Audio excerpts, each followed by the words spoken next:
사랑의 하나님, 지난 3일도 우리를 눈동자처럼 지켜주시고 말씀의 자리로 인도해 주시니 감사합니다. 아멘.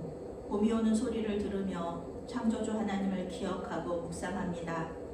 자연과 우주가 주님의 말씀에 순종하듯이 우리도 주님께 순종하게 하여 주시옵소서. 아멘.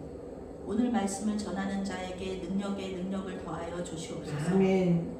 온라인으로 오프라인으로 주님의 말씀을 듣는 자들이 모두 은혜 받고 변화되게 하여 주시옵소서. 아멘. 주님의 교회에 새로운 담임 목사가 취임한 것을 축하하고 감사하며 예물을 드린 손길들이 있습니다. 그들의 손을 주님께서 붙잡아 주시옵소서. 아멘. 그들의 오른손이 되어 주시옵소서. 그들이 하는 일마다 하나님께 영광이 되게 하시고 주님의 뜻을 이루게 하여 주시옵소서. 아멘. 예수님의 이름으로 기도합니다. 아멘. 오직 은혜라는 제목으로 말씀 전할 때에 많은 은혜 받으시기 바랍니다. 아멘. 오늘의 핵심 주제는 우리가 믿음을 잃지 않는 이유는 오직 하나님의 은혜 때문이다 라는 것입니다. 오늘 말씀은 이제 디모데 전서의 마지막 단락인데요. 사도 바울이 디모데에게 보내는 편지의 마지막 부분입니다. 사도 바울은 갑작스럽게 주제를 전환하게 됩니다. 지금까지는 경건한 삶이라든지 이런 얘기들을 계속 하다가 오늘 갑자기 하나님에 대한 소명으로 편지를 맺는 것처럼 이렇게 하다가 갑자기 부자들에게 명할 그런 내용을 말하고 있습니다. 17절부터 19절까지 함께 읽겠습니다. 내가 이 세대에서 부한 자들을 명하여 마음을 높이지 말고 정함이 없는 재물에 소망을 두지 말고 오직 우리에게 모든 것을 후히 주사 누리게 하시는 하나님께 두며 선을 행하고 선한 사업을 많이 하고 나누어 주기를 좋아하며 너그러운 자가 되게 하라.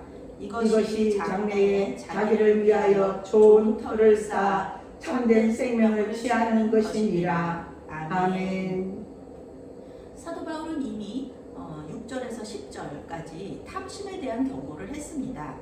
부하려고 하는 자들에 대한 권면입니다. 부자가 되기 위해서 노력하는 자들, 그들이 빠지기 쉬운 유혹에 대해서 경고했습니다. 그런데 17절부터 19절은 이미 부한 자들입니다. 6에서 10절은 아직까지 부자는 아니에요. 근데 부유해지려고 노력하는 사람들에 대한 경고고요. 이 오늘의 말씀은 부한 자, 이미 부한 자들이에요. 이미 부자들이에요. 이 사람들이 빠지기 쉬운 유혹에 대해서 경고하고 있습니다. 에베소는 풍요로운 지역이었습니다. 에베소에 유력한 자들이 분명히 교회 안에도 있었을 것입니다.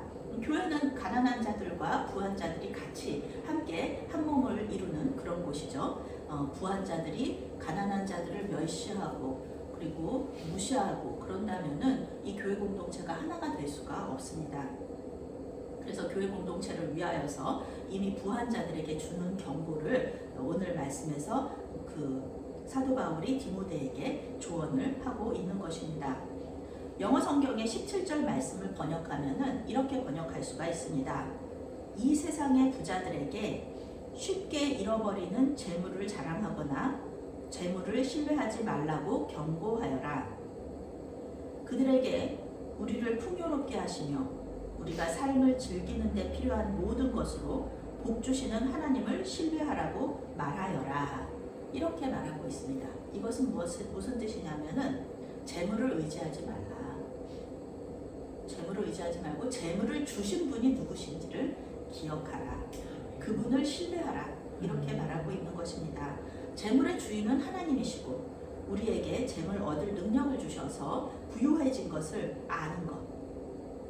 우리가 잘해서 돈을 번 것이 아니라 우리가 지혜로워서 어디 투자를 잘해서 돈을 번 것이 아니라 오직 하나님께서 우리에게 재물 얻을 능력을 주셔서 우리가 부유해졌다. 이렇게 너희들이 그런 생각을 가지고 있어라. 이것이 지혜이면서 겸손이다 라고 사도 바울이 이야기하는 것이죠. 부자들은요 자신의 능력으로 부유해졌다고 생각하여서 마음이 높아지고 교만해질 수가 있습니다. 마치 자신이 하나님인 것처럼 생각할 수가 있어요.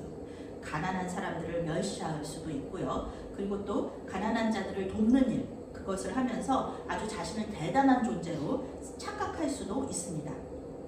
단지 이것은 하나님을 대신해서 하나님의 제물로 가난한 자들을 섬기는 것, 이거 정말 감사하고 하나님 앞에 감사하고 감사할 일인데, 그런데 하나님께 감사하기는커녕 아주 내가 하나님인 것처럼, 내가 대단한 사람들인 것처럼 그렇게 가난한 자들을 이렇게 멸시하는 것이죠. 오늘 말씀을 보면서 다윗의 아름다움을 좀 묵상할 수 있게 됩니다. 다윗은 그 자신과 자신이 가진 재물과 또 자신이 가진 그 권력, 그것이 누구의 것인지를 아주 잘 알고 있었습니다. 왕이 가진 권력과 재물, 무슨 왕이니까 왕이 가진 권력과 재물은 영원할 것 같잖아요. 그런데 그렇지 않습니다. 한순간에 사라질 수 있다는 거, 그 다윗 왕은 잘 알고 있었습니다. 실제로 다윗은 아들 압살롬에게 거의 모든 것을 빼앗긴 적이 있죠. 왕권, 압살롬도 왕이 되었었고요. 그리고 그 다윗의 아내들도 다 압살롬의 아내가 되었습니다.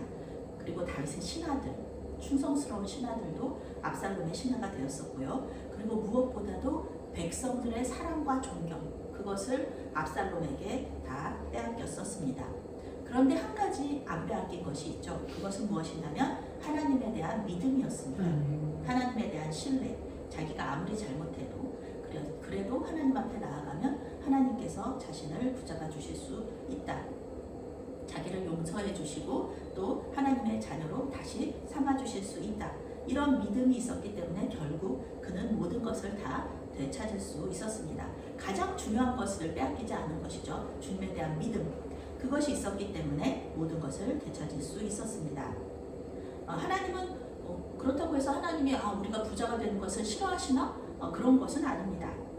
하나님은 우리에게 주신 것들로, 우리에게 주신 물질들로 우리가 삶을 즐기기를 원하십니다. 부자를 싫어하시거나 재물이 악하다 그렇게 하지 않으십니다. 성경은 그렇게 말하지 않아요. 구약시대부터 신약시대까지 주님께서는 항상 부자들과도 함께 하셨습니다. 무엇보다도 아브라함부터 시작되는 그 족장들은 엄청난 부자였죠. 왕과 같은 그런 부자였습니다. 그리고 하나님의 사랑을 받았던 욥도 동방에서 아주 큰 부자였죠. 그리고 아리마대 요셉이나 그런 사람들도 전부 다 권력과 그리고 돈이 다 있는 사람들이었습니다. 후안 까를로스 목사님의 제자입니까? 라는 책을 읽어보면요, 보석 반지 그리고 좋은 자동차를 가진 것에 대해서 죄책감을 가지지 말라 그렇게 설교합니다. 보석 반지와 자동차의 주인이 누구인지를 알면 된다. 그리고 그 주인이 그것을 달라 하셨을 때 하나님께 도로 돌려드릴 수 있다면 그것이 중요하다는 것이죠. 즐기면 돼요. 보석 반지라든지 좋은 자동차 즐기면 됩니다. 즐길 수 있습니다.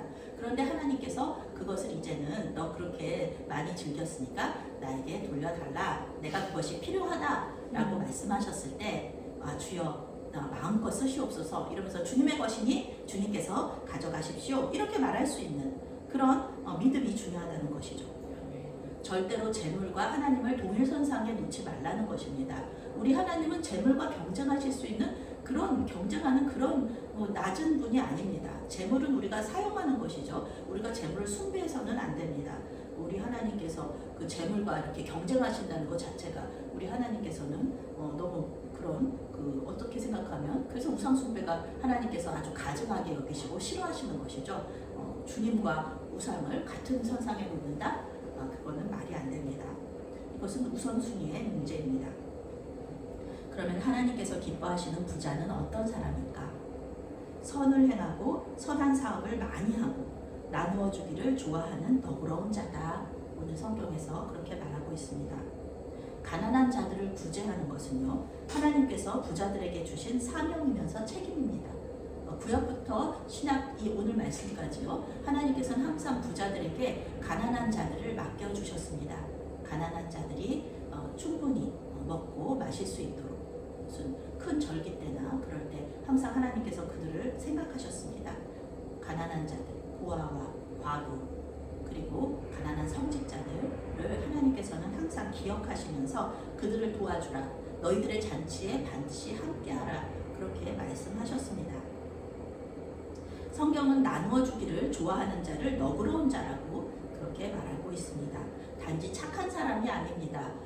착한 사람은 예수 안 믿는 사람들 중에도 많아요. 불교 신자들 중에도 얼마나 너그럽게 돕는 사람들이 많은지 모릅니다. 그리고 인도의 힌두교라든지 아니면 이슬람교의 많은 교인들이 이슬람교회를 믿는 많은 교인들이 이렇게 착한 일을 많이 해요. 자선하는 거, 가난한 사람 구제하는 거 이런 거 다 좋아하고 그런 거를 다 하는 사람들이 많아요. 그런데 성경은 너그러운 자, 착한 일을 하는 자, 이거를 단지 우리가 착하고 선한 일을 하는 것으로 말하는 것이 아니라 하나님의 말씀에 순종하여서 나는 그렇게 막 하고 싶지 않을 수도 있어요. 당연히 뭐 가난한 사람 도와야 되죠. 그렇지만 그것보다는 우리가 당연히 도덕적인 이유보다는 하나님께서 이렇게 말씀하셨으니까 나는 순종하는 마음으로 그렇게 한다 라고 하는 것을 하나님께서 기뻐하시고 원하시는 것입니다. 돈으로 구원은 살 수 없습니다. 우리는 돈으로 영생을 얻을 수 없습니다. 그렇지만 오늘 말씀에서는 영생을 확실하게 붙잡을 수 있는 방법, 그것은 바로 너그러운 자가 되는 것이다 라는 것입니다. 믿음의 선한 싸움을 싸우라, 영생을 취하라. 12절 말씀이죠. 이 말씀 취하라, 이것 꽉 붙들어라, 그런 말씀입니다. 이것이 장래에 자기를 위하여 좋은 터를 쌓아 참된 생명을 취하는 것이니라. 아멘.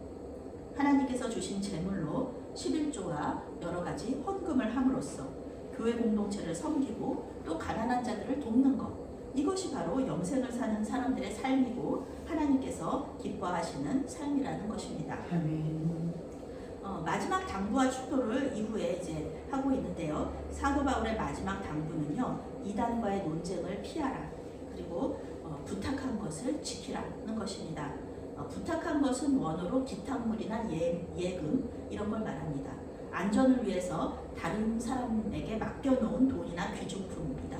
우리가 은행에다가 그 은행 금고에 우리 은행에다 돈만 맡기는 거 아닙니다. 아주 귀중품들도 은행 금고에다 맡길 수 있어요. 이런 것을 이 부탁한 것이라는 것이죠. 사도 바울이 말한 모든 것, 이것이 바로 부탁한 것입니다. 그리고 예수님께서 우리에게 말씀하시고 맡겨주신 모든 것, 즉 이 부탁하신 것은 복음이라고 할 수가 있겠습니다.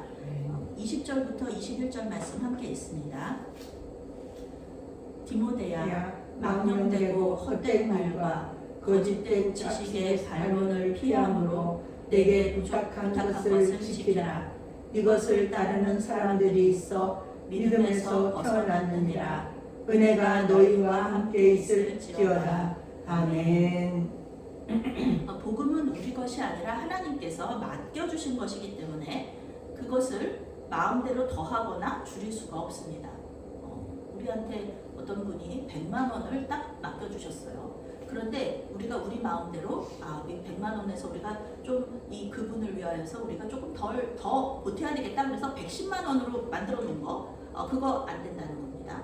그리고 우리가 또 100만 원을 맡았는데 급히 쓸 때가 있어가지고 10만 원을 썼어요. 90만 원밖에 없어요. 그것도 안 된다는 거죠. 그런 일을 하면 안 되죠. 그분이 나를 믿고 맡겼는데 이렇게 돈을 더 하거나 또 이렇게 덜거나 줄이거나 이러면 안 된다는 겁니다. 마찬가지로 복음도 마찬가지입니다. 복음도 다른 어떤 생각, 우리가 생각하는 그것이 옳다 그런 것 때문에 생각을 더 하거나 그것에서 또 저것은 좀 복음이 좀 우리 마음에 좀 부족하다 그래서 줄이거나 그렇게 되면은 그것이 바로 이단입니다. 이단입니다. 그것이 이단입니다. 이것은 성경에서 오늘 말씀에서 말하죠. 믿음에서 벗어난 사람들이다. 이 벗어났다는 것은 놓쳤다라는 뜻입니다. 아까 우리가 꽉 잡아야 되는 것이죠. 꽉 잡아야 되는 거 영생이고 구원인데 그것을 놓쳤습니다. 그것은 하나님께서 그것을 놓친 게 아니죠. 놓치게 하신 게 아니라 자기 스스로 꽉 잡았던 것을 놓쳐버린 것입니다. 영생을 꽉 잡았어야 했는데 놓쳐버렸다. 그것은 구원을 받을 수 없다는 뜻입니다. 근데 지식의 반론, 거짓된 지식의 반론을 피하라고 말씀하고 계세요. 어떤 분들은 우리가 말하는 그런 그 신천지 사람들하고 계속 신천지 가가지고 예배 어떻게 드리는지도 구경하고요. 그 사람들한테 막 싸우고요. 만나면 싸우고요. 그러시는 분들도 계세요. 그런데 오늘 말씀에서는 그것을 피하라고 말씀하고 있습니다. 사실 중세 시대 때 이슬람교와 기독교가 많이 이렇게 반론을 했었거든요. 물론 이제 뭐 이슬람교를 이단이라고 할 수는 없지만 그런데 반론을 했었거든요. 그런데 여러분들 생각해 보세요. 반론한다고 해가지고 여러분들이 믿음을 버리겠습니까? 다른 종교인들하고 신천지 교인들하고 우리가 그 반론, 논쟁을 했어요. 그런데 우리가 말싸움에서 졌어요. 말싸움에서 졌다고 해가지고 우리 하나님이 지신 겁니까? 우리가 믿는 복음이 지신 겁니까? 아니죠. 아닙니다. 말싸움 그냥 그 사람들이 말을 잘할 뿐이에요. 복음, 진리. 그런데 그 사람들이 복음이나 진리를 가지고 있지 않은 거예요. 그런 쓸데없는 말다툼에 우리의 에너지를 낭비할 필요가 없다라는 것입니다.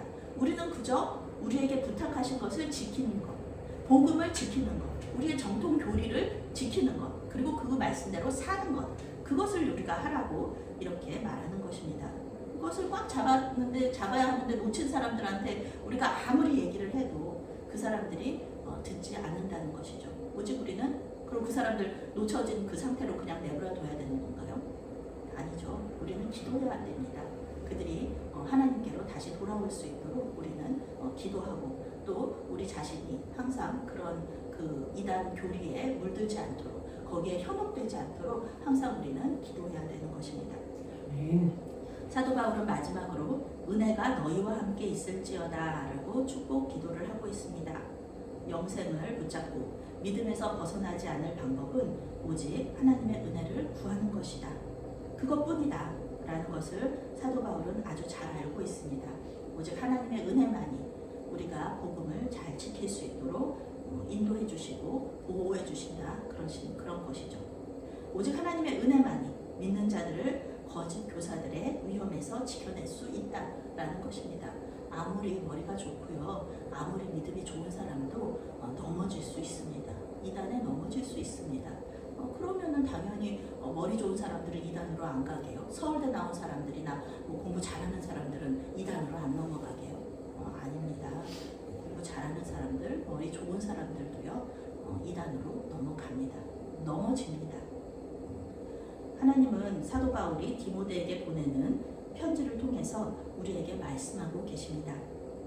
경건에 이르기를 힘쓰고 성도들을 가족처럼 사랑하고 재물에 대한 욕심을 경계하라 이렇게 말하고 있습니다. 이것이 그 디모데 전서의 모든 내용이죠. 한 가지도 어려운데 세 가지나 하라고 말씀하고 계십니다. 우리 힘으로는 이 세 가지 중에 하나도 할 수가 없습니다. 우리가 노력한다고 해서 될 수 있는 문제가 아닙니다. 경건에 이르기를 힘쓰는 것, 성도들을 내 몸과 같이 사랑하는 것, 그리고 재물에 대한 욕심을 경계하는 것, 우리 힘으로 할 수가 없는 것입니다. 하나님은 우리의 연약함과 죄성을 잘 알고 계십니다. 그래서 언제나 우리와 동행하시면서 은혜를 베풀어 주십니다. 우리가 경건에 이르고 성도들을 가족처럼 사랑하고 재물에 대한 욕심을 경계할 수 있도록 도와주십니다. 그래서 예수님은 영원토록 우리와 함께 하시는 보혜사 성령을 우리에게 보내달라고 하나님께 기도하셨던 것입니다. 예수님은 우리에게 가장 필요한 것이 무엇인지 알고 계셨습니다. 그래서 우리는 이 시간 성령 충만을 기도해야 되는 것입니다. 성령 충만할 때 경건에 이를 수 있고요. 성도들을 내 몸처럼 가족처럼 사랑할 수 있고요. 또 물질에서 자유할 수 있습니다. 우리의 모든 것을 알고 계시는 주님께 다른 어떤 것보다 먼저 성령 충만을 구하셔서 말씀에 순종함으로 영생을 붙잡고 그리고 영생을 누리시는 저와 여러분이 되시기를 바라겠습니다. 아멘.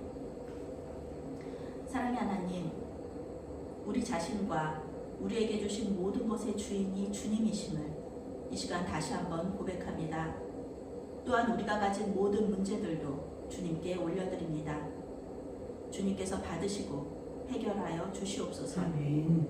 성령 충만하여 영생을 누리게 하여 주시옵소서. 아멘. 예수님의 이름으로 기도합니다.